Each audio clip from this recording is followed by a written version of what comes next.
Hello বন্ধুরা, দেখতে অনেকটাই দক্ষিণেশ্বর মন্দিরের মতো হলেও এটা হচ্ছে অন্নপূর্ণা সোনার মন্দির, যেটা উত্তর চব্বিশ পরগনা জেলার ব্যারাকপুর তিতাগড় অঞ্চলে গঙ্গার তীরে অবস্থিত চানক অন্নপূর্ণা মন্দির নামে খ্যাত।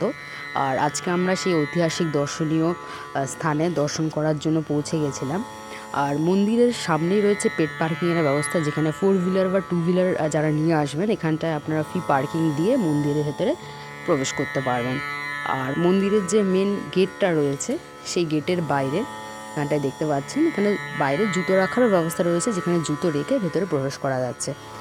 তো মন্দিরটা প্রবেশ করার সময় যখন আমরা মেন গেট দিয়ে ঢুকছি, দেখে প্রথমেই এটা দক্ষিণেশ্বর মন্দিরের মতো লাগবে, কিন্তু এই যে মন্দিরটা রয়েছে এই মন্দিরটি প্রতিষ্ঠা করেছিলেন রানী রাসমণির কনিষ্ঠ কন্যা জগদম্বা দেবী।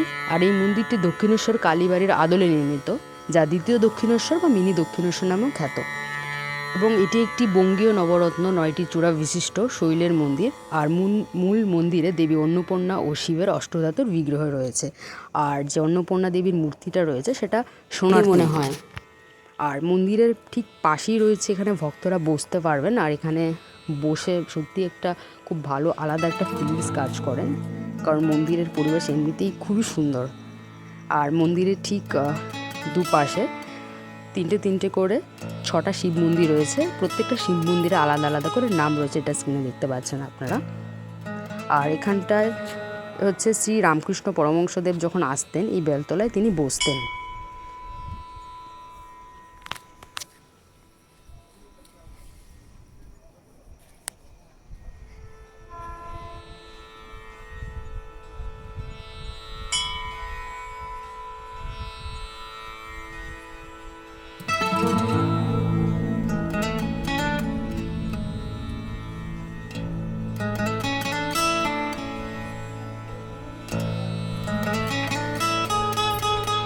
আর এই মন্দিরের সামনে গঙ্গার ঘাট রয়েছে, যেটা গান্ধীঘাট নামে পরিচিত।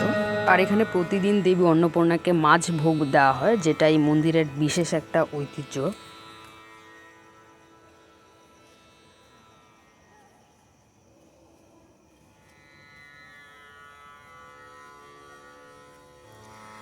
আর এই অন্নপূর্ণা মন্দিরে মহাভোগের ব্যবস্থা রয়েছে, যেখানে 10:30 থেকে 12:30 অবধি কুপন দেওয়া হয় সকালবেলা, আর 1:30 থেকে শুরু হয় ভোগ প্রদান করা।